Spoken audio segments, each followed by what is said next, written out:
Broadcasting live from the Capital OTB studios, this is Racing Across America with Seth Merrow.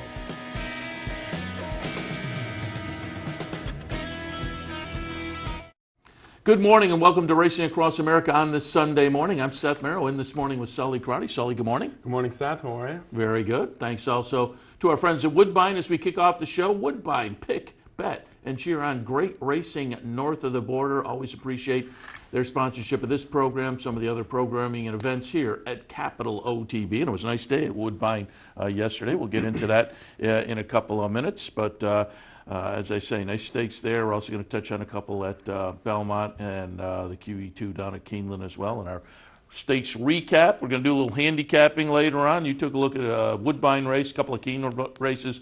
I took a look at some of the action at Belmont, notable Belmont. The first and the fourth are off the turf. Keeneland, they're off the turf. Boy, the off the turf at Laurel has gotten kind of rocked. They were off the turf at Laurel yesterday, lots of scratches. So I said this yesterday.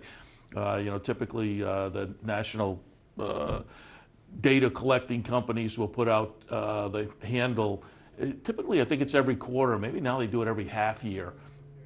But when they do this portion of the year, they're going to have to take it into account. It's not going to surprise me if the national handle takes a little dip, but a lot of it will be due to the loss of turf races and the number of scratches, which is just, it's tough to bet with the same amount of enthusiasm into an off-the-turf 4-horse field as you would have into a 12-horse turf race. And we know all about it here in New York. Yeah. We can't really catch a break here with the weather. And going back to Saratoga. Yeah, at Saratoga, I think there was 2 nice weekends, and so it's nothing we could do about it. But I would agree. I think the national handle would have to be down, especially with these big meets, and especially Keeneland, how limited it is. Especially, and 90% of their card is now taken off and changed up a little bit because the turf racing is such a big play down there for them. Does offer some opportunities, though, and as they say, we'll take a look at some potential plays today, and I'll be in with OTB Live this afternoon, hopefully give you some ideas there. Before we get into the stakes recap, I probably should have called up the Yonkers International Trot from yesterday. We had it live on the air here, and I didn't call up the replay, but it did wind up to be 6, 9, 2, and 3. Cruzado della Noche got it done. So it was a couple of foreign horses, and I mentioned yesterday as we watched it live during OTB Live, foreign horses maybe have a little bit of an edge. Marion Marauder, we talked with Ken Weingartner yesterday from the U.S. Trotting Association and previewed some of the races at Yonkers. And we talked about McWicked. McWicked did get it done in the Rooney.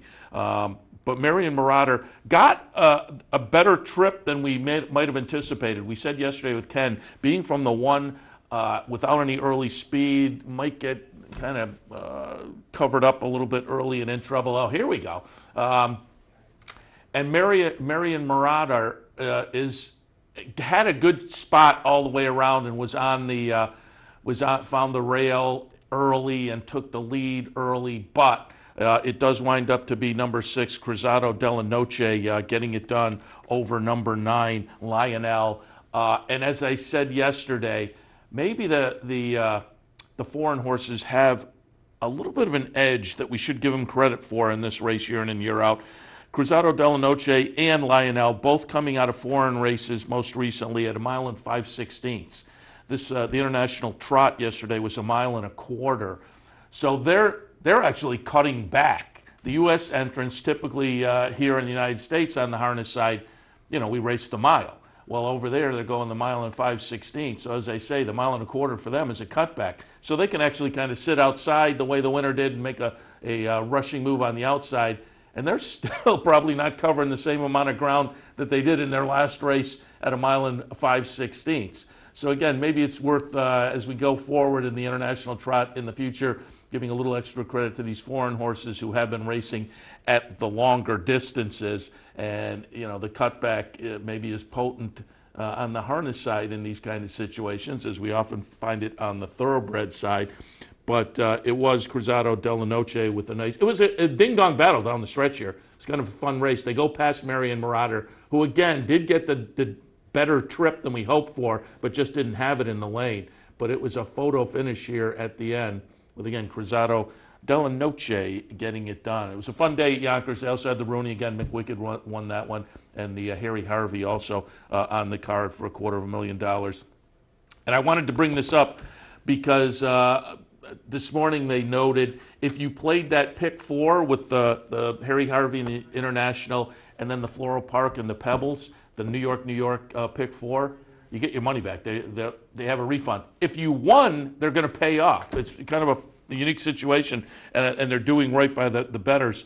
But I pulled it up on the Belmont site that what happened was the tote provider left the windows open a little too long after the first leg had actually started. There were still some bets being taken. What was interesting in the press release, they could parse out those bets, and none of those bettors were winners. So I'm not quite sure why they refunded. I mean, people betting late still didn't have an advantage. So for me, I probably would have kept it just the way it was. But I guess the rules maybe say if the windows are open, you can't. But the pool was, let me see if I can find it here in the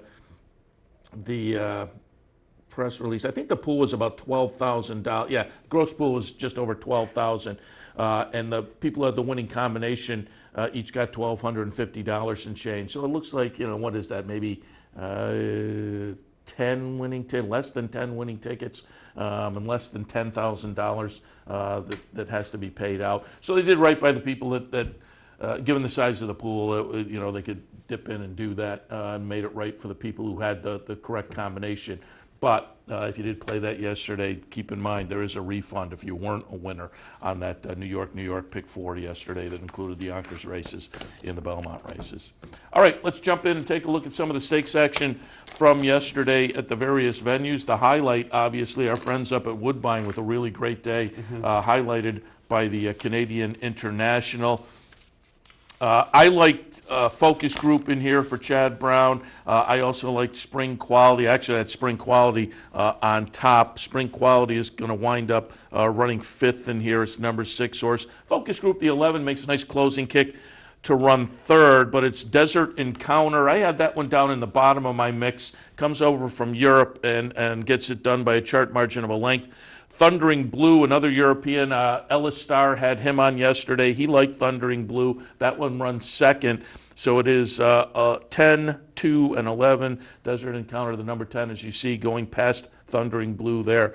And another 4 lengths back to Focus Group. Tizisliam ran 4th for Roger Attfield. Nice hard knocker up there in the Woodbine Stakes races for Roger Attfield. Again, runs 4th. But it was a 1-2 finish up top for the European invaders in the Canadian International. Yeah, and Mike and myself went over this for the stakes preview, and everyone thought Thundering Blue was the horse beat. Obviously, it was on the odds board, but you got a really nice price at 3-1. The horse ran great, but those Euros, honestly, they do well up at Woodbine. So keep that in mind next time they have a big card. You get shippers in there, they always run extremely well. I was with you, though. I had Spring Quality on top. I thought Spring Quality on paper was probably...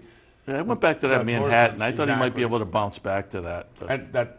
That's the same reasoning I had. I thought the Manhattan was a much better race than this, but still, this was a very competitive field. I thought in the Sword Dancer, Spring Quality didn't run bad. I just thought Glorious Empire was the best that day. So I was willing to give that Spring Quality a second chance after a little bit of a clunker before it completely tossed that one out. But really nice run on my Desert Encounter there at an 8-1 price. Yeah, and at 8-1. Well, I mean, I guess that was okay. It was an 8-1 morning, 6-1 morning line, so it went up a couple of clicks.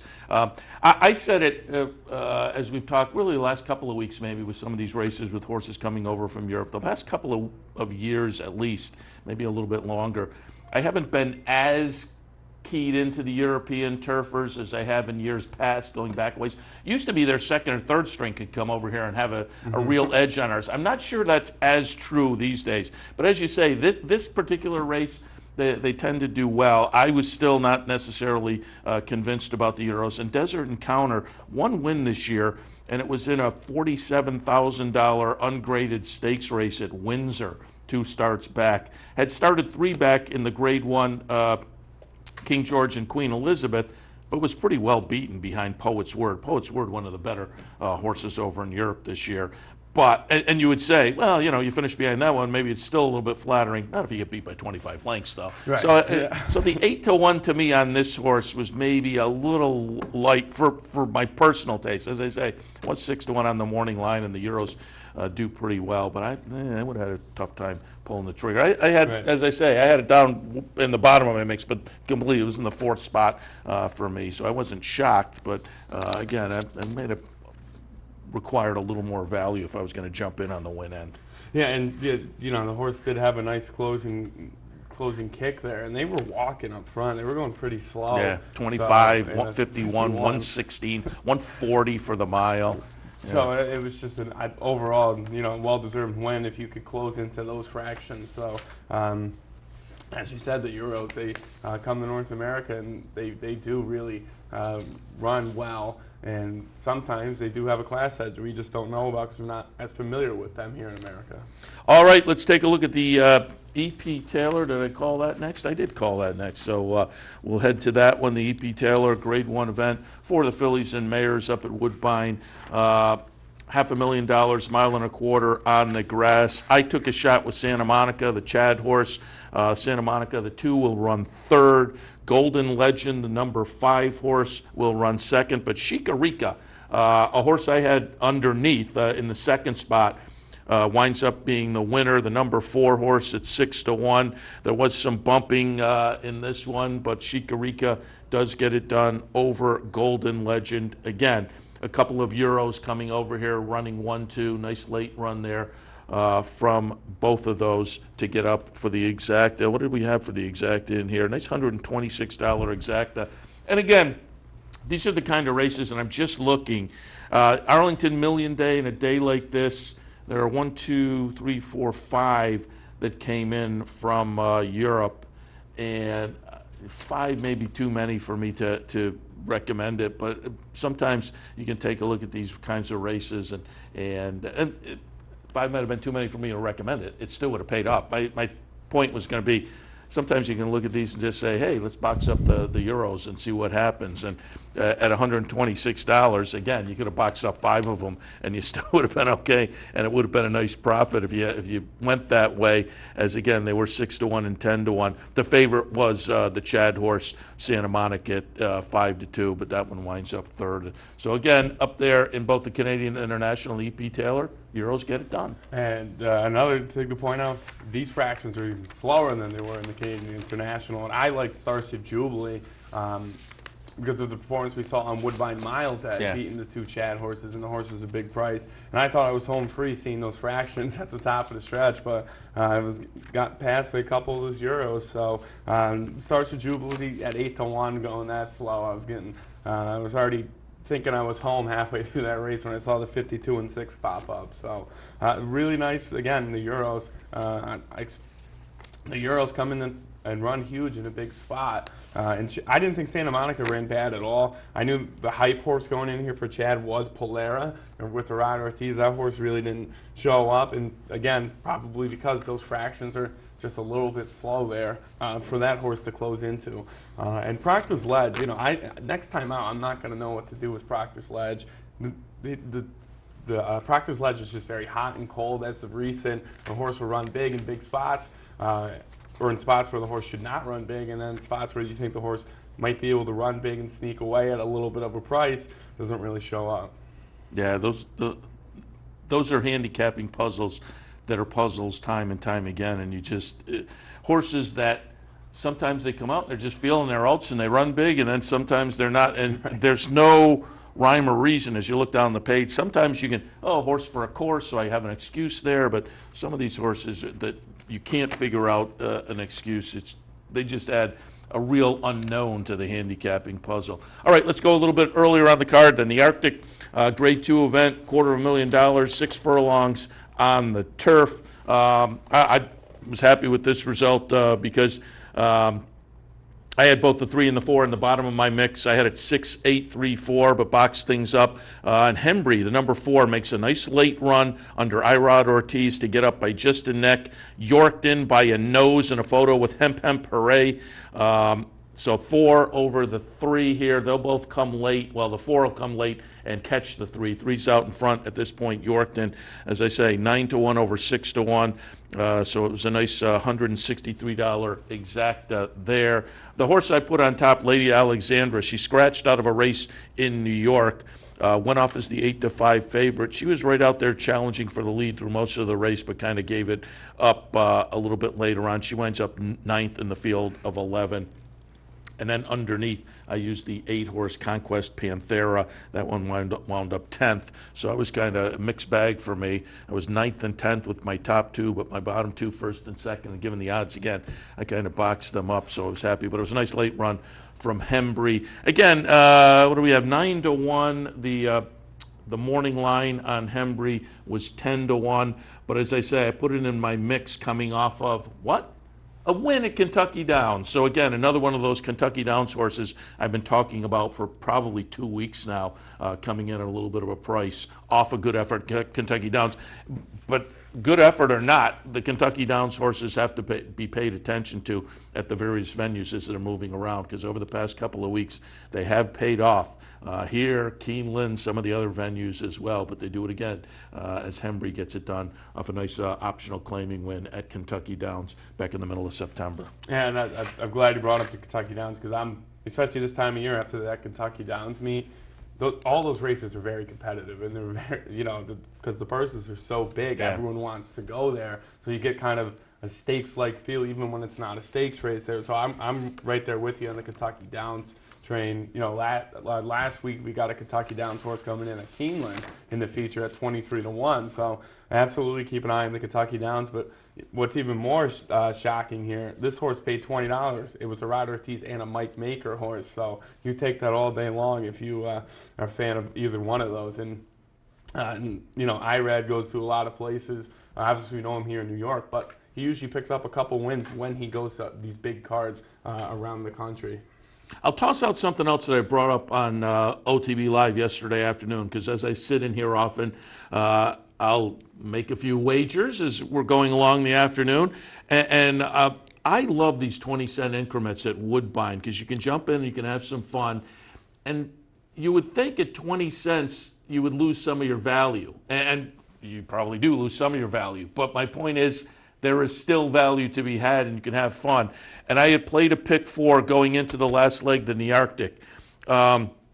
For 20 cents, and I had Hembry in my mix in this last leg. So for 20 cents, I got $190 back. It was a $7 horse, a $7 horse, a $10 horse, and a $20 horse.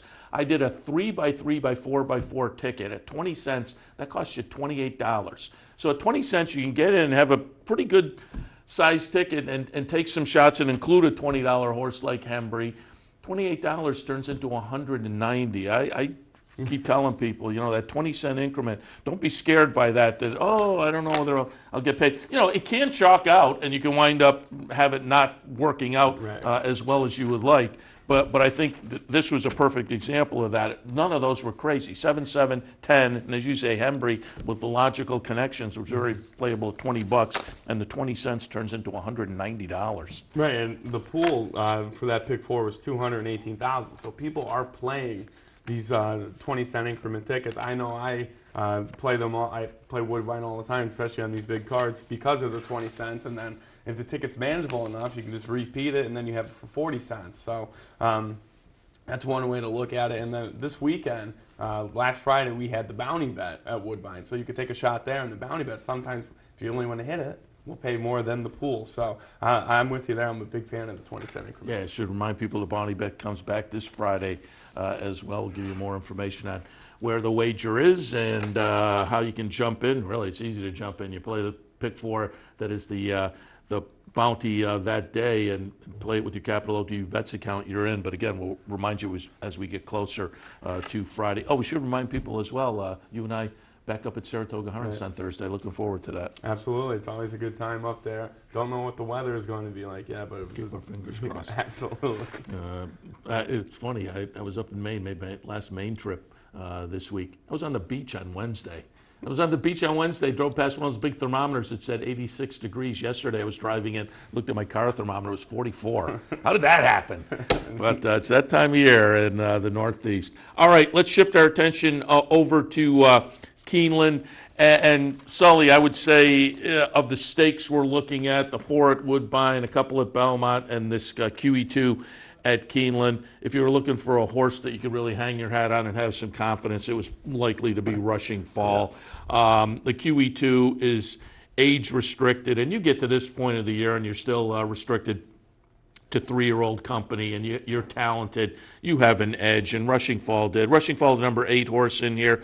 Chart margin of 1 1/4 is the 2 to 5 favorite. You can see a little challenge at the top of the stretch, but holds Mission Impassable clear. Mission Impassable, a Euro comes in, but they are well clear of the rest of the field. 4 3/4 back to the 3rd place finisher, Niall Letty, another European invader, but Chad Brown's Rushing Fall just gets it done again. This was career win number 6 and career start number 7. The only win that close-up 2nd place finished to Toinette back on Derby weekend this year. But as I say, Rushing Fall, out of the stakes that were highlighted yesterday at the various venues, Rushing Fall was the horse that probably stood out as the one you could kind of, as I say, hang your hat on. Yeah, and all the multiples as well. If you bet the pick 4 to pick 5, this was probably your single if you played it that way. I know a lot of people did. Just a very, very impressive performance there. Javier did a good job slowing down the race the second half, so it was going to be tough, even on paper seeing. It was going to be tough to beat Rushing Fall. But a little bit of scare halfway through the stretch, but you knew Javier had a lot left, and Rushing Fall showed that. And she comes out of this with a 98 buyer figure, and the word is now maybe aims for the matriarch, or maybe just takes the rest of the year off and looks towards next year. But a nice 98 buyer. I will also toss in, speaking of buyers and future plans, if you were watching Keeneland yesterday, you saw the return of Coppertown, who a very talented runner for Todd Pletcher, but had been laid off for a while. Coppertown got it done in the comeback, 101 buyer, and they're now looking at the Cigar Mile for Coppertown. So we'll keep that in mind going forward as the year progresses. All right, let's go to Belmont and take a look at a couple of the stakes at Belmont on Saturday afternoon. We'll start things out in the Floral Park. I said it yesterday. Fun result for me because I'm a fan of Pat Kelly from the Kelly family that's been around the racing game in New York for years and years and years. And Pat Kelly, nice guy. I always like to root for him, and his Fire Key, really a talented runner in his stable. Coming off a nice win at Laurel in a stakes race in the last event. Ran a 90 buyer that day, and Fire Key, the number 5 horse yesterday in the Floral Park, which was a 6-furlong turf sprint, getting it done. You see the 5 Chicklet there on the outside. You see the horse with the red silks coming up and making that nice late run to get it done by 3/4 of a length. That's 7 to 1. And so it was a really nice performance here from Fire Key to go back-to-back with stakes victories. And as I say, easy to root for Pat Kelly. I put Tilly's Lily on top.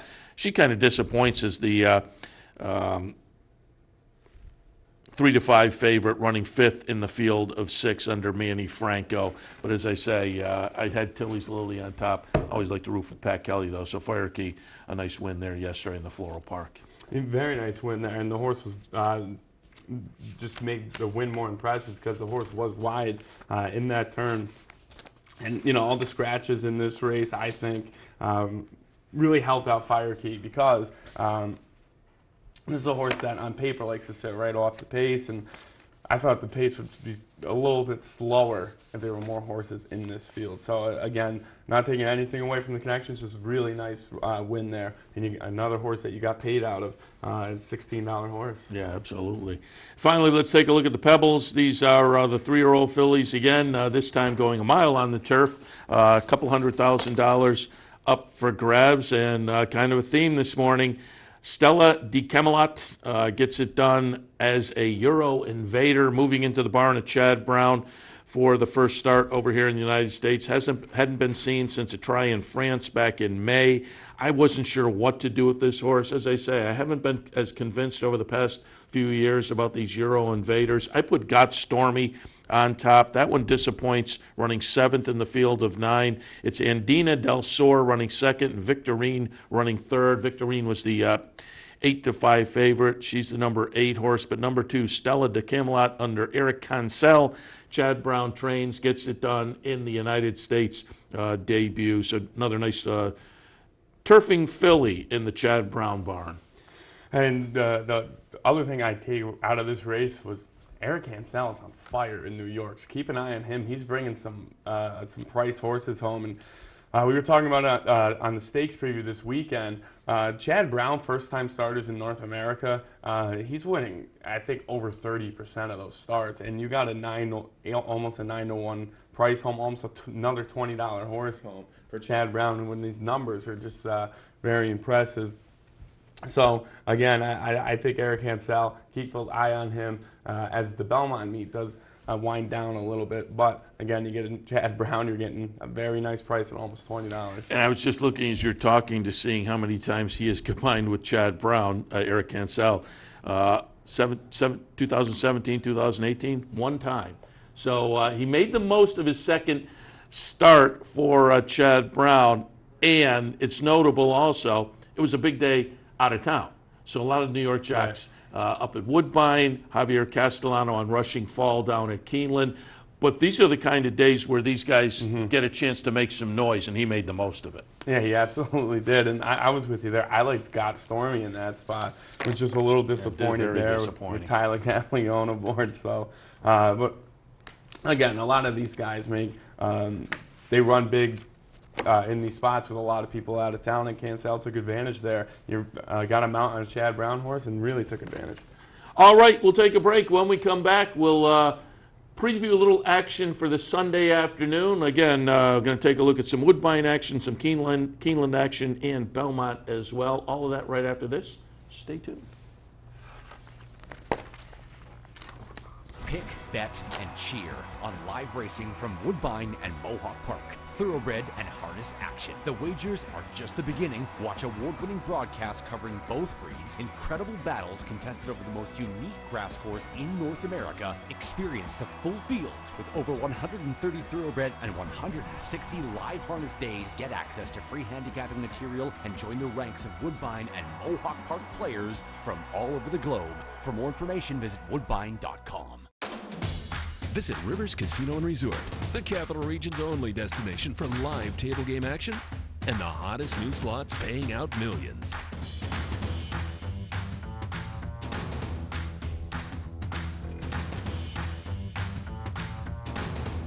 And they're off. Horse betting is now at Rivers Casino and Resort with Capital off-track betting terminals and live tellers located just off the gaming floor at Van Slyck's. Get in on all the action at Rivers Casino and Resort. Looking for a fantastic meal? Stop by Malcolm's, a unique farm-to-table restaurant experience. Located at 617 Union Street in Schenectady, Malcolm's offers locally grown fresh foods, mouth-watering flavors, an enhanced drink menu, and terrific service. Malcolm's is a sure bet during Saratoga season. Make your reservation today.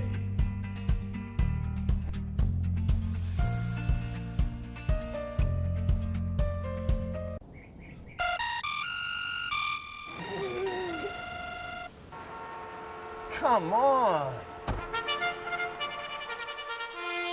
I want sales reports on my desk by Monday. Whoops. My bad. Love racing? RTN brings you every live simulcast on your home television, plus live video streaming and race replays on your PC and mobile devices. To order, visit rtn.tv. RTN, a breed apart. Across America on this Sunday morning, Seth Merrow and Sully Karate. A little preview of the action this afternoon. Reminder, at Belmont, they're off the turf in races 1 and 4. Keeneland, they're off the turf, period. But we'll start things out taking a look at some of the action at Woodbine this afternoon. Woodbine in the 6th race, little stakes race, the Ruling Angel. These are 3-year-old fillies scheduled to go 6.5 on the synthetic. Sully, what did you see in race number 6? Yeah, I think it's going to be tough to beat the favorite here, Win the War. Patrick Husbands, Mark Casse. That is the number 5 horse, a horse that won at Woodbine 2 starts back in a stakes race and wired the field pretty impressively. That horse was running 7. They're going to go back to 6.5 here today. And you're going for a horse for course angle. The horse is 3 for 3 at Woodbine. Went to Saratoga to try to run in a Grade 2 event and lost to Dream Tree, who's a very, very good horse. So she had her hands full that day. And you obviously like the connections to Gary Barber. Mark Casse cleans up there. He wins a ton of races. And Patrick Husbands as well, 19% winning percentage. Going to be tough to beat this horse, Win the War. The number 2 horse we're going to use in the 2nd spot, Divine Mischief. Luis Contreras will be aboard for Joe Sharp. This is a $450,000 purchase out of Into Mischief. And a horse that raced in a stakes race for the first time since June. Had an allowance race mixed in there, but went to Churchill, ran in a stakes race. Really didn't do any running there. I'm going to give a pass for that horse because of the sloppy track. Also raced against a really nice horse in Go Google Yourself. So that was a really competitive stakes race. Before that, in the Jersey Girl at Belmont, the horse went 6 furlongs and came in 2nd that day at a nice price. With all the attention going to Win the War, Divine Mischief should be sitting right off the pace as well. And then the number 1, you're getting 5-2 on the morning line. There was a lot of speed on paper in this race because of the sprint angle. This is a horse that can close in these sprint races and does have a little bit of it's going to make the 9th start at Woodbine. A horse that does have 2 wins in the previous 8 and 5 for 8 in the money. So we'll use that horse underneath just because this horse could be flying late in a race full of speed. In the 6th race at Woodbine, I went 5-2, 1 and 3. Seth's going to look at 3 races at Belmont Park. The 2nd race at Belmont, this is a 1.16 claiming race, non-winners at 2. This is for 3-year-olds and up. These races are kind of fun when you're looking at pace scenarios. And some races, they're a little more predictable than others, and I think this one is. But as I say, they're fun to watch to see if your prediction turns out to be correct. I have it 7, 5, 4, and 2. And we'll know about a furlong in how well my crystal ball is working. Blurred Lines was a horse I looked at and kind of liked, but I thought there was all kinds of question marks. At 3-1. The morning line favorite is Infield is in, the number 4 horse, and certainly there are some reasons to recommend that one. But I went with Rockin' Joe, the number 7 on top. I think there is a potential pace theft here. I think this horse maybe can, from the outside post position, take control of this early as far as the pace, take the lead, and kind of bring them all the way around. Had come off a string of turf races prior to the last race against a little bit better, had shown speed there, but then moved to this level in the dirt last time. Good front end try before fading to finish 2nd, but boy, was well clear of the 3rd place horse. So I think we could have, as I say, a front end theft from Rockin' Joe. Then Blurred Lines and Infield is in the 2nd and 3rd spots. Blurred Lines to me was the horse that I originally kind of tilted towards. But I have written in the margin lots of questions. And it's a horse that has to prove itself on the main track, most of the races on turf. A lot of times I would think, you know what, Class Relief can maybe mitigate that surface switch. But the Class Relief here just raises many more questions for me, because I think this is a horse that has shown some talent in the career against better. So why drop in for the 16 today? So again, I have Blurred Lines in the mix, but there are a lot of question marks. And Infield is in, again, has numbers that kind of fit with this bunch. First off, the claim for Michelle Nevin. She does okay in that respect. I think is going to be an okay fit, showing a first-time gelding symbol. So there's some things to like. But this is another one that's maybe taken a little bit of a head-scratching drop. Claim for 25, comes back for 16. So I was a little bit dicey about the class move. So again, I think on the pace scenario, maybe we'll have an edge with Rockin' Joe. The 2 I have underneath are logical, but do have some question marks. 2nd race at Belmont, 7, 5, 4, and 2. All right, let's take a look at the 8th at Keeneland this afternoon. The Keeneland 8th race is an allowance. Non-winners at 2 lifetime. 3/4 of a mile is the trip. 4, 2, 5, and 8 for me in this spot. Still waiting on scratches. I think Godolphin's got a nice runner with the 7, so one of those scratch out. Bumped the 7 in there. But I went with the number 4 on top. That's Chaos Theory. Brian Hernandez will be up for Mark Cassie.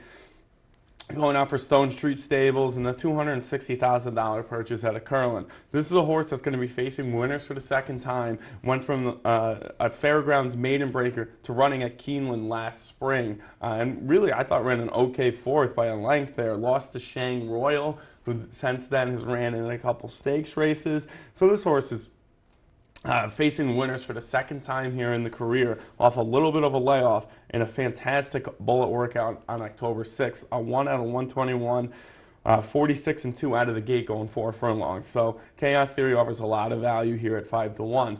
The number 2 horse, an 8 to 5, I had to use underneath just because this horse is facing winners for the first time. Did break the maiden very impressively at Ellis Park.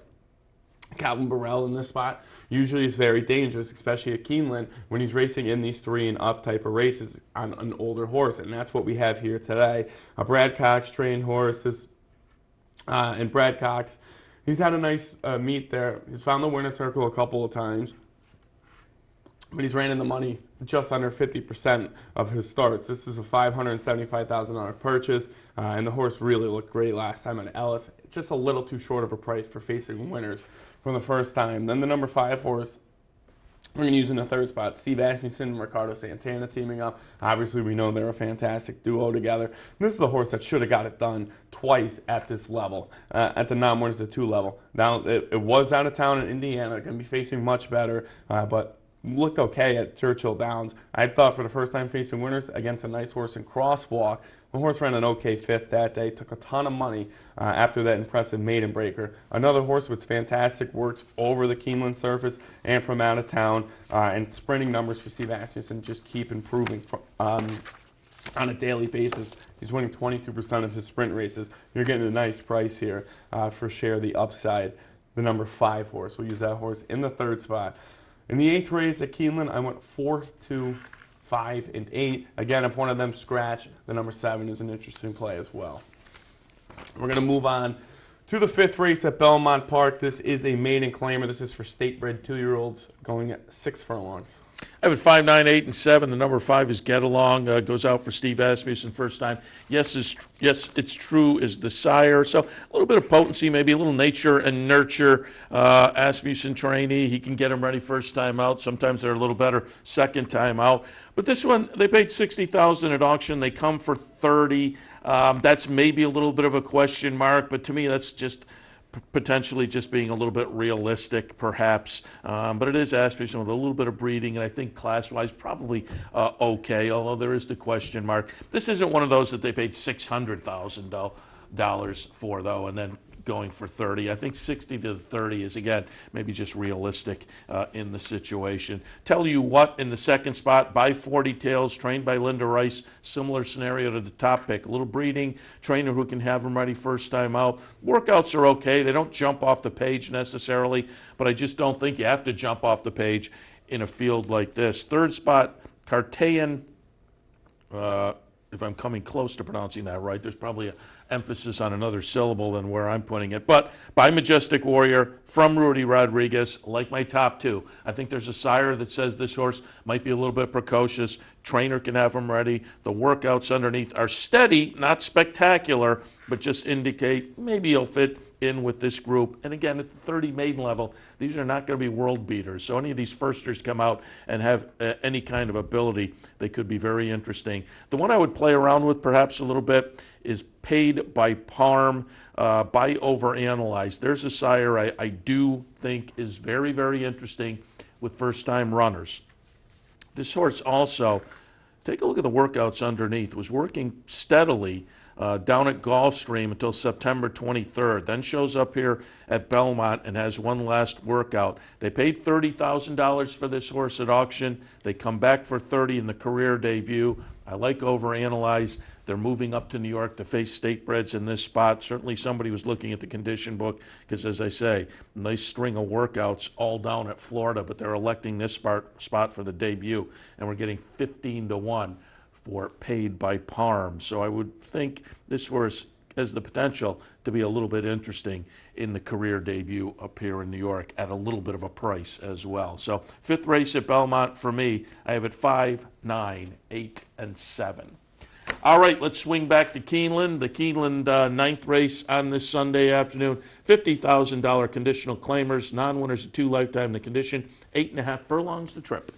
5, 9, 3, and 4 for me in this spot. I did go with the number 5 Eagle Trip on top, going out for Gary and Mary West. Steve Asmussen and Jose Ortiz will be in the irons. This is a $600,000 purchase out of Bernardini, and a horse that really tried a stakes race after a very impressive performance at Saratoga.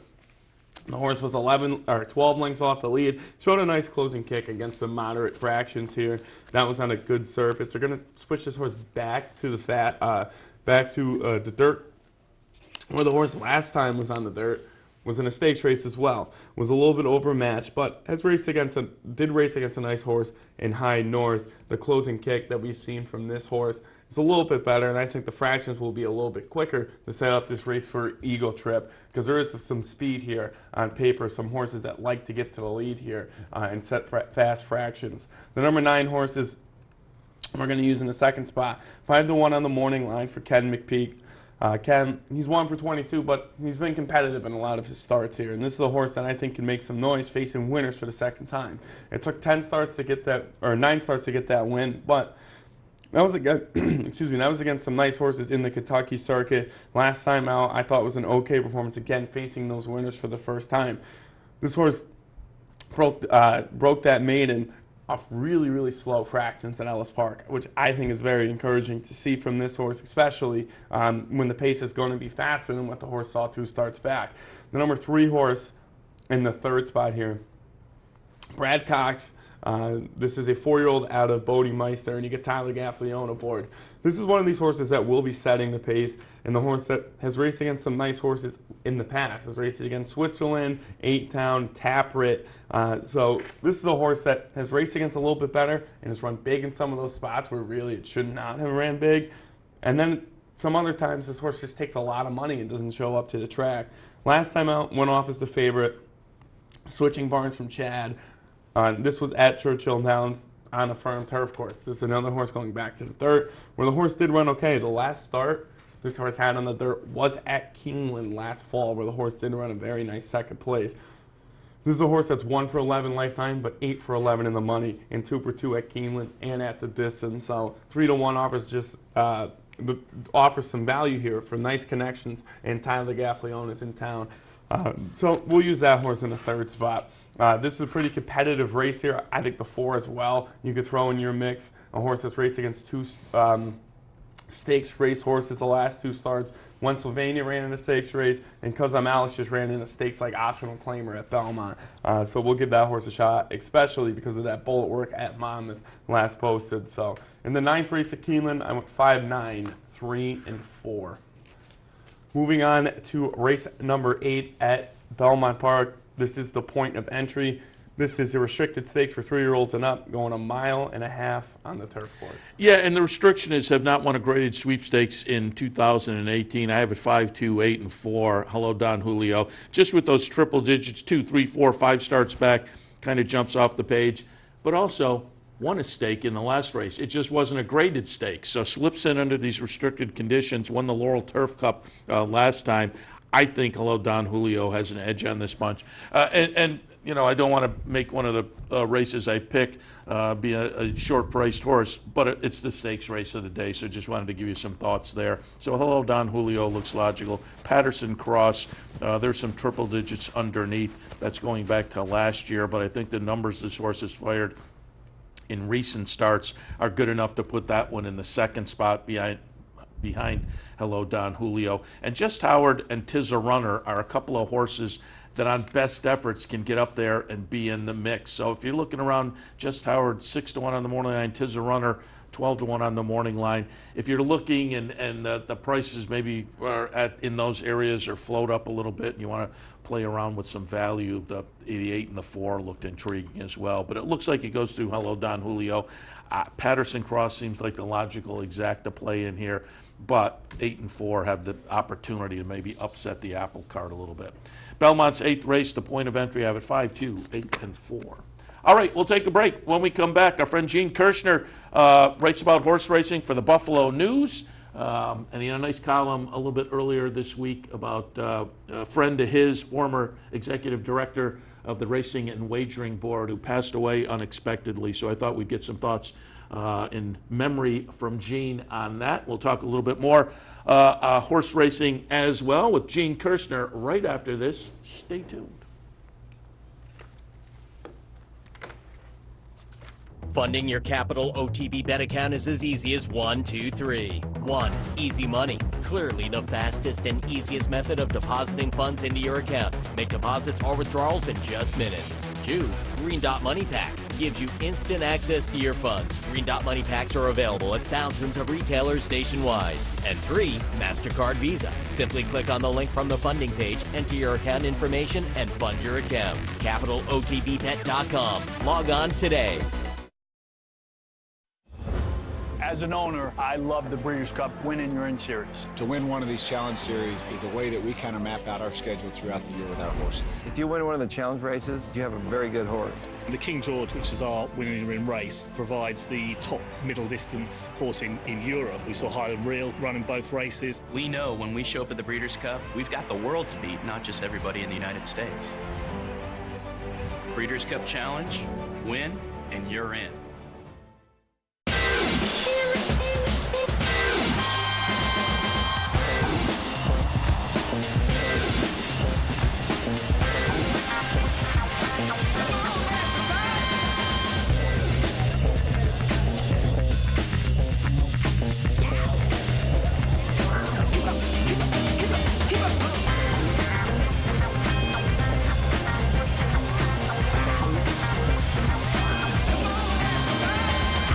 Dirty windows? Don't do it yourself. Call Clean Image, your window cleaning professionals, and enhance the look of your business or home without the worry. Clean Image pledges nothing less than 100% customer satisfaction. It's guaranteed. Homes, offices, bed and breakfast, vacation homes, and more. Clean Image has cleaned them all. Carpet and floor cleaning, pressure washing, and janitorial services are also available. Call today, 446-1397. That's 446-1397. Online at clean-image.net.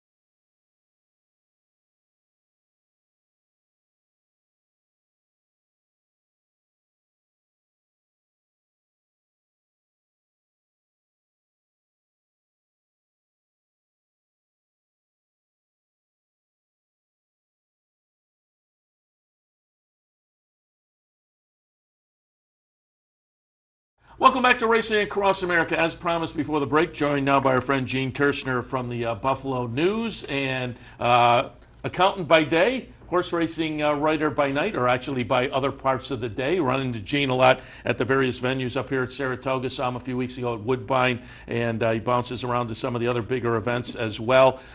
His online column at the Buffalo News this week, some sad news. I met his friend John Cansdale a couple of years ago up here at Saratoga, and just a fun guy to spend some time with, and unfortunately passed away unexpectedly earlier this week. And notable on the racing side, he's a former executive director of the New York State Racing and Wagering Board. So to reach out to Gene to get some memories for John. But Gene, good morning. Very good. Happy to have you on board again. It's unfortunately a sad occasion. I know it's been unexpected. I mean, in your colleague said John was 54 years old. Yeah, he's actually only two months younger than me, and we celebrated a lot of birthdays together. He's the guy who got me involved in racing, and that's one of the reasons I wrote the column. And one of my greatest friends. We had the picture up on the screen there. He's on the left, you're on the right. And as I read through the column, I noticed that you said he got you involved in racing, and again, former executive director of the New York State Racing and Wagering Board. And it's funny, as I say, I met him a couple of years ago. He would make trips to Saratoga with you. You're in town probably 2 or 3 times every year, and he would come at least once with you. And so I met him, I don't know, 2 or 3 years ago. And you think, oh, you know, an executive director of the Racing and Wagering Board, maybe kind of a button-down bureaucrat kind of a guy. No, not John. No, not at all. I mean, and he was well traveled. You know, he held some really high profile jobs. He was director of industry development for the Empire State Development, and I think that's where he got involved with the state. And he was also in-house counsel for the Olympic Regional Development Authority up in Lake Placid. So he would spend, you know, a lot of time up there dealing with the legal issues up in Lake Placid. Up place, you know, he held the Adirondacks very near and dear to his heart. And, you know, we had some fun over the years. We'd have our, you know, back and forth. And, you know, folks about that. John was an interesting character. He loved at times to refer to himself in the third person. So it was always kind of funny when, you know, I'd say we'd be out at Saratoga golf course playing golf or something, and it would start to rain, and he'd say, you know, Johnny, don't play in the rain. Talk a little bit about how he introduced you to the game. You know, I was going through a tough time back in '04, and he said, hey, come on up to Saratoga. You know, I want to take you to the track and, you know, introduce you to this town. And, you know, it took about 5 minutes, and I was like, yeah, this is the place for me. And, you know, he taught me how to bet. He taught me how to read the form. He, you know, basically showed me how to go up to the teller. I mean, you know, soup to nuts, and it would be funny. We'd be in a bar or a restaurant together in Buffalo, and you know, somebody would come up to me and say, "Hey, I enjoyed your column last weekend," and he'd go, "You know, the guy didn't even know how to bet, you know, 10 years ago," you know, and it was just, you know, his sarcastic humor was just tremendous. And you know, this week it's funny. I've heard from a lot of people from the Capital District. You know, he introduced me to just so many people. Charlie Hayward, you know, John Sabini. I actually got an email from John, who was his boss. He was the chairman at the racing board at the time. You know, John would always give me ideas to do columns. I read a piece on John Sabini, you know, years ago, but I hadn't heard from him in years. But he had read my piece, I guess, and that gave me a shout. And you know, it's funny back then stuff. You know, when you're working for the wagering board, you weren't allowed to bet. So the one year, 2006, we went. We did a daily double Whitney Haskell weekend. And he could not wait to get to Monmouth so that he could make it back because he was outside the New York jurisdiction. And I got a picture of him that I will cherish forever of him waving his you know, $2.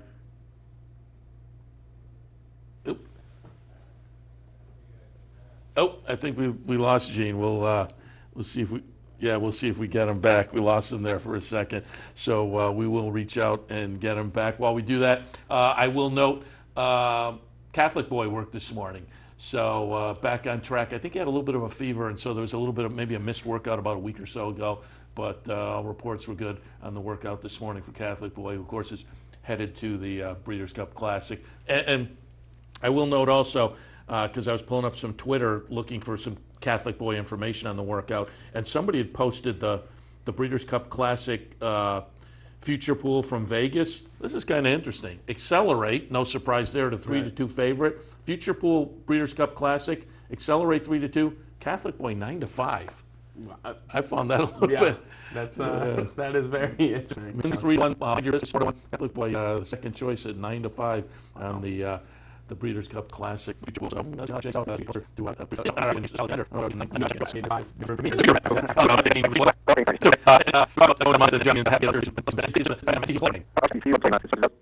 two horses that he loved the most, Indusor was one of them, and actually in that 2006 Whitney, he won the Whitney, but he was all over him in the Breeders' Cup that year, and that was great. And Gunrunner, and it really started the Derby. It wasn't, you know, when Gunrunner started to take off, and you know, he would he would send me a text every time he'd win with, like, you know, the bags of money, you know, emoji, you know, just to rub it in that, you know, that was his guy, you know. And I also laughed when I read the column. And again, people can find your column online at Buffalo News website. You type in Gene's name and Buffalo News, you can go right to the website from Google. But I laughed when you related the story about Toy Cannon and our friend Brian Nadeau. Yeah. So the one year it was opening day, and Brian was touting. You know, he would always give us maybe. You know, John would always bug Brian, like, you know, what's your play today? You know, and then he said Toy Cannon. And I think you know, he's probably still running. Although I know he had some success later on. And boy, he couldn't wait to just lay into him and just call him Toy Cannon, you know, every time he saw him. And you know, and you know, Brian, he just shrug it off and laugh. And but it was just always fun in our little circle whenever he'd see him say, "Hey, Toy Cannon, what do you got today?" Yeah, it's as I say, I had the chance to meet John and hang out with him a couple of times downtown after the track with you guys, and he was a fun guy, and it's just a really unfortunate, sad. You know, if you get a chance, express to his friends and family our condolences as well. I will for sure. All right, let's turn to a little happier topic while we have you on the air. You know, he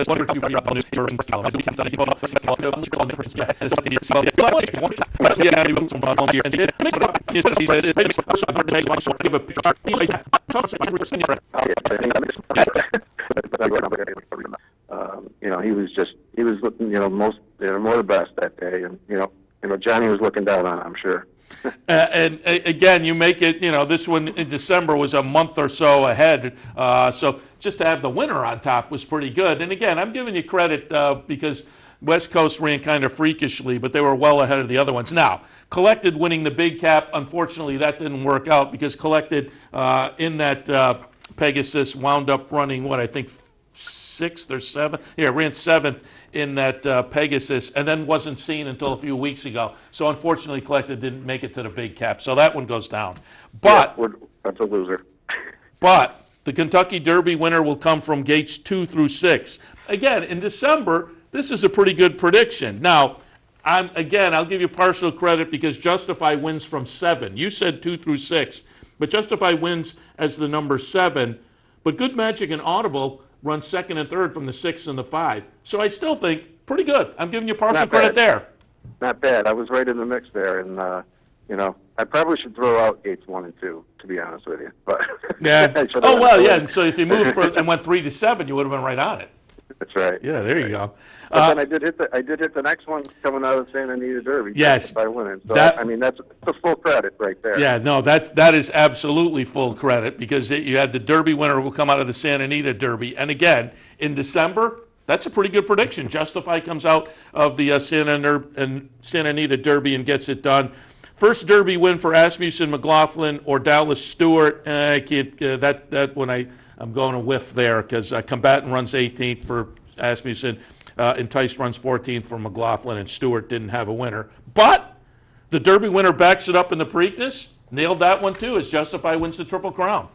That's right. That's a good one. So there's at least 2 solid ones out of 6, which isn't bad. And you're giving me some partial credit. I'm giving you partial credit on another 2 of them. Queen's and Plate. I think the next one I'm pretty close because you know Catherine Day Phillips had the Woodbine in the race, and I actually picked on top Dixie Moon. I think it was Dixie Moon, right? Yeah.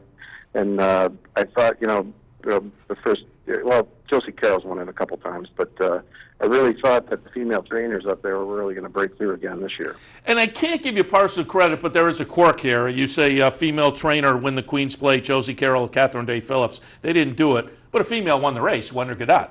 That's right. So you're kind of, you're in the mix there. Now this one's interesting because I pulled up the picture. I'll let you give yourself credit or not. I pulled up the picture of the Haskell hat, and this is one of the more fun ones. You do the Haskell hat color every year. And the Haskell hat color for this year, again, in December, you're predicting August. I pulled it up. I wasn't sure whether this was red or orange. You predicted a hat color of orange. I'm thinking it's pretty close. Was that orange? I'm totally taking credit for that one. All right, I'll give you credit. It's close enough, I think. I had trouble, too. I thought it might be a little pinkish, too. Yeah. But as I pulled it up, when I first looked at it, I thought, oh, he nailed it. And then I was like, we're giving you credit for that one. As I say, in December, you're that close for an August thing. I'm giving you credit. And then finally, we're going to pull up a little replay here of the stretch run in the Travers. And again, this to me is also partial credit, but this is like 3/4 partial credit. Your prediction, a horse going off at odds of greater than 8-1 will win the Travers. And as we can see here, it is Catholic Boy, the number 11 horse, winning at 7-1. Again, December to make that kind of a prediction, I'm giving you this one. So the morning line was 10-1, and he was my pick. And he was my pick in the paper, so he was my selection. Surprise in the Travers. I got to believe that most people think it was a surprise. Oh, absolutely, yeah. And the 7-1 as opposed to the 8-1 you had, this is just too close to not give you credit for that one. As I say, I'd give you at least 3/4 on this one, as it was a nice call there in the Travers. So, I looked at the chart this morning to see if I could round up to 7, but it's 7.1. So I really can't. I can't take full credit. I did the same thing. I actually, when I looked, I was gonna say, well, if it was like 7.9 or something, I'm giving you credit anyway. But unfortunately, it was 7 point. But again, it's close enough. I'm giving you credit there. So it was a pretty good. I think it was for a crystal ball in December. I think it was a pretty good Kreskin column for 2018. But as I alluded to at the beginning, you're live for one more coming up Breeders' Cup weekend. And that's I did this one when they ran at Keeneland with the American Pharoah one. I do an over/under with the temperature because you just don't know what it's going to be like in Kentucky in the first week in November. So I went with under 55 degrees, and I went to the almanac first to just check out what the mean was in the first week in November, and then I took that and said, okay, I'm going to go over/under that. So I think it's going to be a little chilly. All right. So we have that one still to look forward to. You headed down for the Breeders' Cup? I am. I'm heading down the Wednesday before, and looking forward to that. The Classic I'll be covering, and I think it's going to be a great race. Yeah, it's shaping up to be that way. We will certainly look for your columns in the Buffalo News covering that, and other racing events at other times. And I think we'll check in at the end of the year as well to maybe get the 2019 Kreskin predictions. That'd be great, Seth, and I really appreciate you having me on just to talk about John. He meant a lot to me and a lot of people in the Capital District as well as back here in Western New York. So yeah, thank you very much. I appreciate your coming on to talk about it because I know he's a great friend of yours, and as I say, a former executive director of the New York State Racing and Wagering Board, so familiar to a lot of people in this area for his ties in the racing game. And I was glad I had a chance to meet him because he was a really fun and nice guy as well. And I'll tout again, people go check out your column, Buffalo News Online, covering little memories of John Cansdale. Gene, appreciate the visit. We'll talk again. All right, Seth. Take care. Gene Kirschner. And again, if you go to Google, type in Gene's name and Buffalo News, it brings you to an archive of his columns. You can pick up the one from earlier this week about John Cansdale. It was a fun column with some good memories. Sully, I think we're wrapping things up for this edition. It was a nice day of racing yesterday. Fun day of racing ahead today as well. Hopefully we gave out some good information. Absolutely. So, again, they're off the grass at Keeneland, so we'll see how that affects the card. They're off a couple in New York. 1 and 4 in New York. The Keeneland card's great. I know New York card's going to be good as well with everyone going back into town. So, let me update you on the promos and events coming up. Today is an NFL Sunday here at the Clubhouse Racebook, 711 Central Avenue in Albany. Wear your jersey, get in for free, put your name on a square, and you can potentially win a prize every Sunday during the NFL season. All the football games, all the racing action here at the Clubhouse Racebook, 711 Central Avenue in Albany. Tomorrow, the $3,000 Breeders' Cup bankroll opens up for sign-ups. That's tomorrow, Monday. Sully, Mike, and I will each have $1,000. We have parsed out day parts over the 2 days where we will be playing our $1,000 at the end of the weekend. The money we win will be split up amongst the team. You can sign up online or the Clubhouse Racebook starting tomorrow. You looking forward to it? Absolutely. And we each have $1,000, so we'll be able to take some swings. Well, we could definitely take swings because I know we have Saturday. Mike's got the baby races on Friday, so we definitely have some ammo to take some swings for people. It's going to be fun. So get in. Take your chance to be part of the team by signing up again online or here at the Clubhouse Racebook starting tomorrow. More information on the website. Thursday, $100 harness online knockout challenge. That's coming up on Thursday. but maybe more importantly, Thursday on the harness side of the game, Sully and I return to Saratoga Harness. We've been up there, 3 times now? A couple of times before the flat meet, and then a couple of weeks ago as well.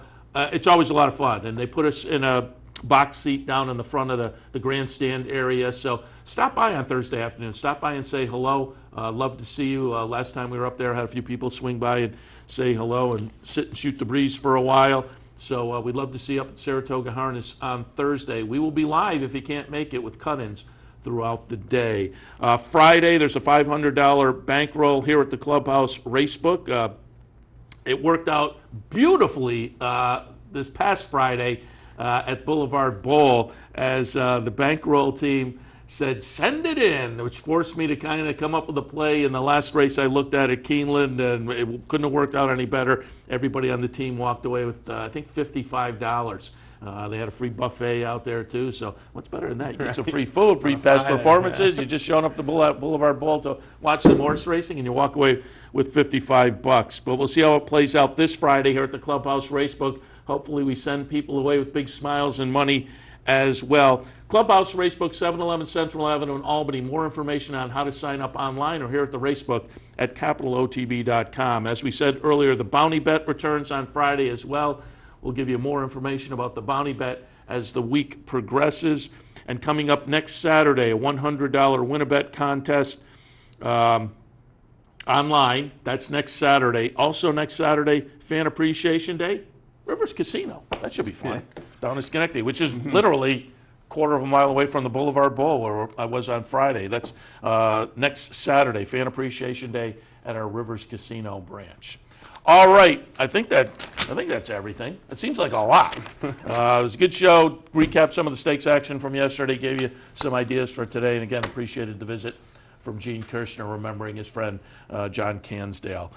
Sully, good luck this afternoon. Good luck to you. And good luck to all of you. I'll be back in a couple hours with OTB Live. We'll see you then.